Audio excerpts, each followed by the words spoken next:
Praise the Lord. இன்றைய தேவ வார்த்தை ஏசாயா 62:3 நீ கர்த்தருடைய கையில் அலங்காரமான கிரீடமும் உன் தேவனுடைய கரத்தில் ராஜமுடியுமாய் இருப்பாய். What a privilege! யோசிச்சு பாருங்க பிரியமான சகோதரனே சகோதரியே, ஆண்டவருடைய கையில நாம எப்படி இருக்கோம்னா அலங்காரமான கிரீடம். கிரீடம் என்று சொன்னாலே ஒரு மேன்மையை குறிக்கிறது. அது ராஜாக்களுக்குரியது. அது அலங்கரிக்கப்பட்ட முத்துக்களாலும் பவளங்களாலும் அலங்கரிக்கப்பட்ட ஒன்றாக இருக்கும் என்று தேவன் சொல்லுகிறார். மேலும் தேவனுடைய கரத்தில் ராஜமுடியுமாய் இருப்பாய். அவருடைய கையில அலங்காரமான கிரீடமாகவும் அவருடைய கரத்துல நீங்க ராஜ முடியுமாக இருப்பீர்கள் என்று கர்த்தர் சொல்லுகிறார். நாம் எல்லாம் ராஜாவுடைய குமாரரும் குமாரத்திகளுமாக இருக்கிறோம்.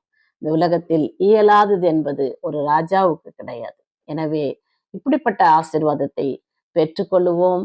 இந்த நாளில் கர்த்தர் தாமே உங்களை ஆசீர்வதித்து வழி நடத்துவாராக. ஆமேன்.